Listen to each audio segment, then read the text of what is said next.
Good evening बच्चों। आज class 6 का और यह सेकंड वीडियो है। हमारे आसपास की सामग्री, तो हमारे आसपास के जितने सामग्री हो से जो भी है हम देखते हैं घर में जितने भी सामान है, ये सारे सामान हमारे आसपास की सामग्री हुई है। और साइंस का सवाल है और तो इसमें कुछ अस्मरणीय तथ्य पृष्ठ के 116 से 118 पर दिया गया है। और आइए कुछ विचार करते सबसे पहले अस्मरणीय तथ्य देखते हैं सबसे क्या क्या हुआ है उसके। देखो, विभिन्न वस्तुएं विभिन्न प्रकार के सामग्री पाई जाती है। कोई भी वस्तु एक ही सामग्री तथा विभिन्न सामग्री के संयोजन से बनी हो सकती है। और हम ऐसे कार्य करने वाली वस्तुएं बनाने के लिए विभिन्न सामग्रियों का उपयोग कर सकते हैं। और सामग्री और समूह पर व्यवस्थित करने के विभिन्न वर्गीकरण कहा जाता है। सामग्रियों में विभिन्न गुण होते हैं, जैसे उसका गुण का उपयोग निर्धारित करते हैं। सामग्री के गुणों में समानता या अंतर के आधार पर तथा यानी समूहबद्ध या वर्गीकृत किया जाता है। सामग्री को स्वरूप आधार पर समूहों में बांटी जा सकती है। जैसे मान लीजिए यानी धुतिमय यानी चमकदार, धुतिहीन यानी चमकीलाहीन। और कुछ पदार्थ अस्पवन आधार पर जैसे कठोर या नरम के रूप में भी बांटा जा सकता है।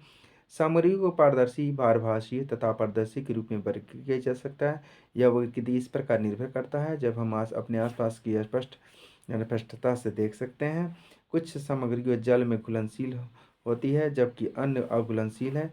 कोई भी वस्तु जो स्थान घेरती है और जिसका द्रव्यमान होता है उसे द्रव कहते हैं।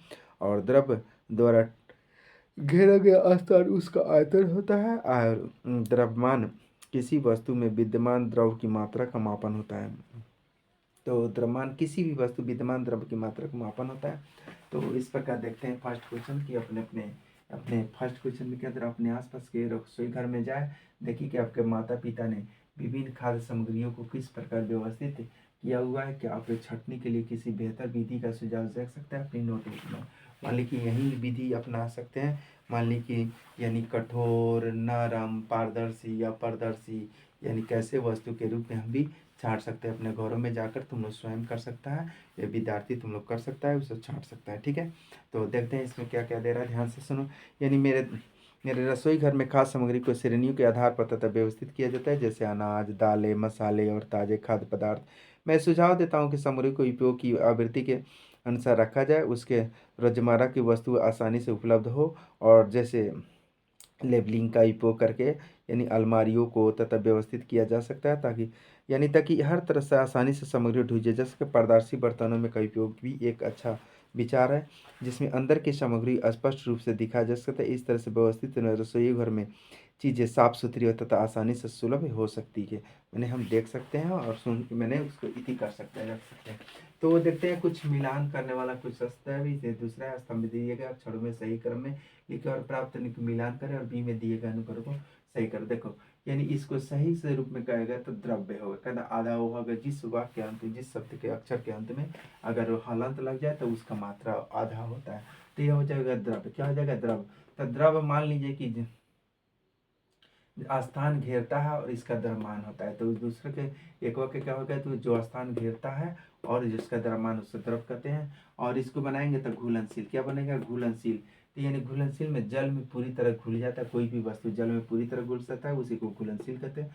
यानी इसको बनाएंगे अपारदर्शी यानी पारदर्शी। क्या हो जाता है? जिनके आर पार स्पष्ट देखा जा सकता है उसे पारदर्शी कहते हैं। क्या कहते हैं? जिससे पारदर्शी करते हैं। और कहते देखो ये इसको बना सकते धुतिमय यानी चमकीला, जो चमकदार सतह है, जो चमकदार सतह है उसे धुतिमय कहा जाता है, क्योंकि क्या जो चमकदार है। तो इस प्रकार में मिलान कर लेंगे। तीसरा प्रश्न है, दुकानों और घरों की सामग्री रखने के लिए जिन पात्रों का उपयोग किया जाता है वे पारदर्शी होते हैं, इसका कारण बताएं। मान लीजिए दुकानों में कोई शीशा लगा दिया जाता है जिसके कारण जो है सामानों को निकालने में खोजने में सुविधा होती है। तो इस प्रकार किसी दुकान में देखो कंटेटर में यानी कनेक्टर तथा आमतौर पर पारदर्शी होते हैं ताकि उसे रखी सामग्री को आसानी से देखा जा सके। इससे अंतर रखी सामग्री को जल्दी से पहचानने और उसका पता लगाने में मदद मिलती है। तो चलो आगे देखते हैं। मुझे पता है कि नीचे से कुछ कथन सही या गलत हम पढ़ देते हैं और पढ़कर सही गलत बताते हैं, क्योंकि यह लिखने का लिखेंगे तो जगह कम पड़ जाएगा बोर्ड पर, इसलिए बोलना ही मजबूरी हो जाता है। ठीक है, तो फर्स्ट है कि देखो लकड़ी पारदर्शी है जबकि कांच अपारदर्शी। हाँ गलत है। लकड़ी पारदर्शी का मतलब पारदर्शी किसे कहते हैं? जिसे हम आर पार देखा जा सकता है, जिसे इधर से उधर देख सकते हैं उसे पारदर्शी कहते हैं। तो यह गलत है। नेक्स्ट है कि चीनी जल में घुल जाती है और जबकि लकड़ी का बुरादा नहीं घुलता है। हाँ सही है। चीनी तो ऑटोमेटिक तुम लोग जानता है कि जल में घुलनशील है तो घुल जाता है, और लकड़ी का बुरादा किसी प्रकार छोटा में ही हो वो जल्दी गलता नहीं है। ठीक है, सही है। नीचे अगला है, देखो ध्यान से। हम्म, ठीक है।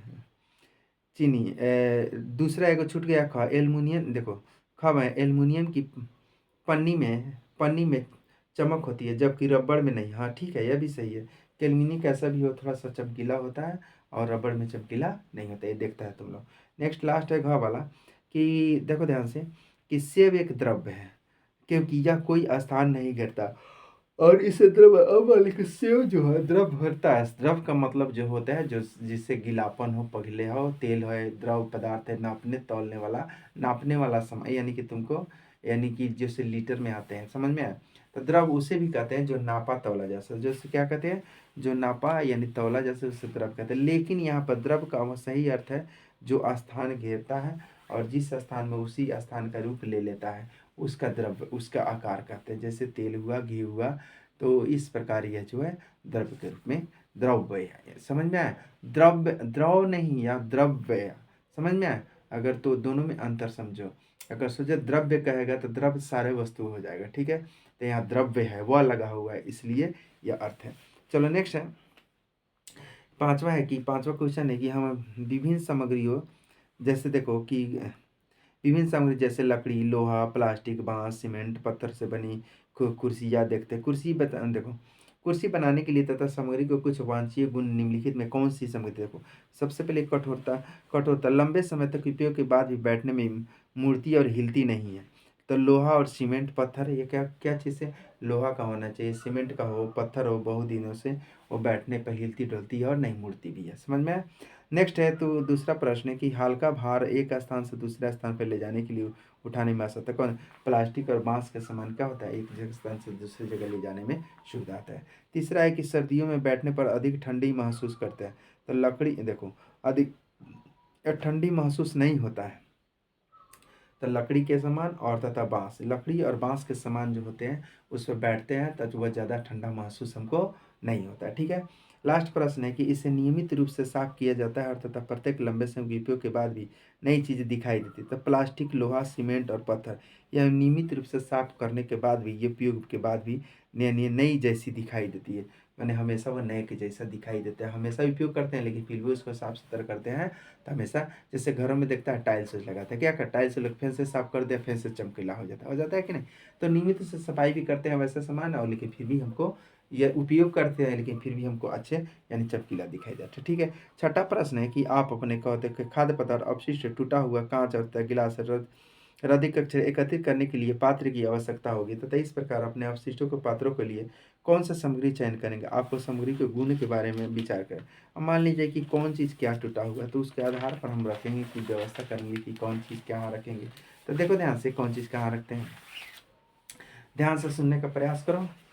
देखो खाद्य अपशिष्ट के लिए तथा ऐसे प्लास्टिक कंटेनर का उपयोग करेंगे तो जो रिसाव यानी रिसाव रोधी हो और तथा भोजन के प्रति गैर प्रतिक्रियाशील हो, और टूटे हुए कांच पदार्थ के लिए कंटेनर तक बचे हुए तथा सुरक्षा करने के लिए तथा कठोर प्लास्टिक मैंने कांच पड़ा यानी शीशा, तो धातु के कंटेनर हो, और बेकार कागज के लिए हल्के तथा टिकाऊ कंटेनर जो नहीं यानी नमी से बचाव तथा आसानी से संग्रह किया जा सकते हैं।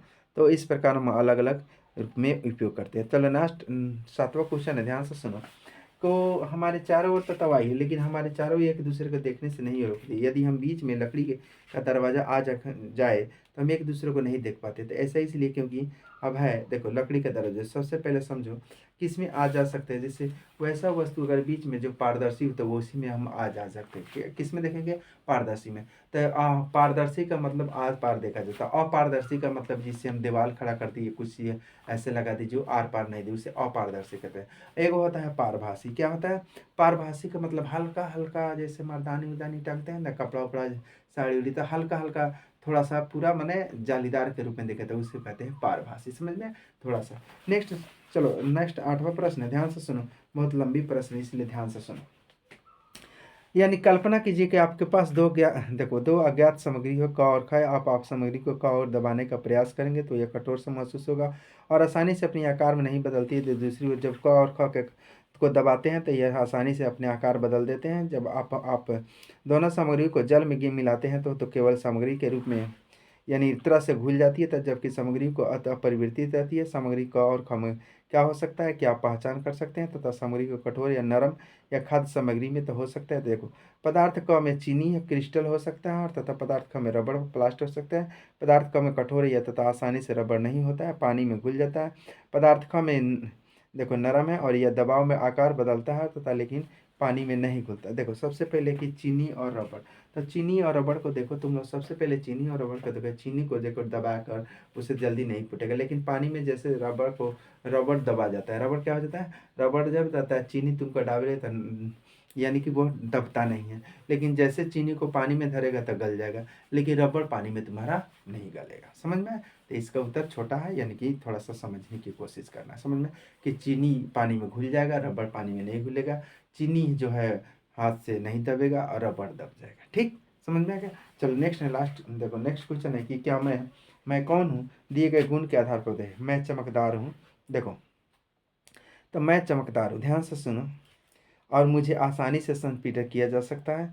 मैं कठोर और जल में घुलनशील हूँ। आपके मेरे पास स्पष्ट रूप से नहीं देखा जा सकते हैं। मुझे द्रव्यमान और आयतन लेकर मुझे नहीं देखा जा सकता। देखो, तो यहाँ पर देखो ध्यान से, मुख्य रूप से यानी कि देखो, आप स्वयं मैं कौन हूँ पहेली के रूप में देखते हैं। तो पहेली के रूप में मान लीजिए कि नमक की क्रिस्टल सतह चमकदार रहती है। नमक की क्रिस्टल सतह पर जल है, ल्यूस्किन को पीस कर पाउडर में बदल सकते हैं। और देखो आगे है, तो गुणों के आधार पर मुझे छाटिए। तो समझ, नमक कठोर होता है, आसानी से जल में घुल जाता है। नमक अपारदर्शी होता है। नमक क्या अपारदर्शी होता है, उसमें आर पार नहीं दिखाई देते हैं। जब नमक जल में घुल जाता है तो वह अदृश्य हो जाता है जल, लेकिन उसका द्रव्यमान और आयतन बढ़ाता है। द्रव्यमान और आयतन रहता है, लेकिन जल में वो घुलनशील पदार्थ है। मेरी बनाई हुई मैं कौन हूँ? तो मैं ठोस हूँ, लेकिन अगर आप देखो पिघला कर तरल बना सकता हूँ। मेरी तरफ से प्रकाश पड़ सकती है। देखो ध्यान से, कुछ यह पहेली है जो आप समझ सकते हैं और उसे बुझने की भी कोशिश कर सकते हैं। समझ, जैसे मैं चमकदार हूँ, तो पहिलका का मैं चमक, प्लास्टिक में क्या होगा, संपीड़न है, कठोर है, जल में घुलनशील है, तो आर पार रूप से नहीं देखते। तो मैं चमकदार प्लास्टिक यानी कि मान लीजिए कि सिलावर का समान हो सकता है। क्या हो सकता है कि संपीड़न है, आर पार, और मुझे द्रव्यमान है और आयतन है। तो इस प्रकार कुछ अपने से दिमाग लगाकर तुझे क्वेश्चन को समझ सकता है। मेरी बनाई हुई मैं कौन हूँ? तो देखो मैं कौन हूँ, तो मैं एक ठोस हूँ, लेकिन आग देखो आग में पिघल जाता है। ध्यान से सुनो, तो आग में पिघल जाता है, मेरी सतह में प्रकाश पड़ने पर चमकता है। आप मुझे देखो आकर देख सकते हैं, विभिन्न रूपों में ढाल सकते हैं। मैं विद्युत का सुचालक हूँ। मैं भारी हूँ, लेकिन किसी चीज़ के यानी थामने के लिए मजबूर है। तो मान ली कि सोना है, चांदी है, इस प्रकार का क्या है, पिघल कर तरल रूप में बना सकता हूँ। ठोस भी है और उससे अनेक प्रकार के सामान बनाए जा सकते हैं। चाहे लोहा भी होगा, लोहा भी कोई धातु भी बन सकते हैं, और विद्युत से सही तांबा का तार भी हो सकता है। ठीक है, तो नेक्स्ट है कि आपको अग्रिम लास्ट प्रश्न देखो ध्यान से। आपको अग्रिम सामग्रियों को प्रदान की गई है, सिरका, शहद, सरसों का तेल, जल, ग्लूकोज, गेहूँ और सामग्री के कोई ऐसे दो जगह बनाइए जहाँ एक सामग्री के दूसरे सामग्री घुलनशील हो। कोई दोनों जोड़े बनाइए जहाँ एक सामग्री दूसरे को अघुलनशील हो। तो जैसे मान लें कि घुलनशील जोड़े, देखो ग्लूकोज और जल को, ग्लूकोज और जल में आसानी से घुल जाती है। सिरका यानी जल, सिरका भी जल में पूरी तरह से घुल जाती है। और घुलनशील क्या है, सरसों का तेल। देखो सरसों का तेल और जल को, यानी सरसों का तेल को जल को यानी एक दूसरे को मिलाएंगे तो जल्दी नहीं घुल पाएगा। सरसों को तेल और पानी में डालेगा तो वो नहीं, यानी पानी यानी जल नहीं मिल सकता है। यानी आगे अगला है कि मान लीजिए कि गेहूं का आटा और जल, तो गेहूं का आटा और जल को पूरी तरह से तो नहीं मैंने मन घुलता है, बल्कि एक पेस्ट के रूप में तैयार बन जाता है और पूरी तरह एक दूसरे को नहीं घुलता। तो बच्चों आज इतना ही रहने दो, फिर से नेक्स्ट डे अगला पार्ट। Thank you.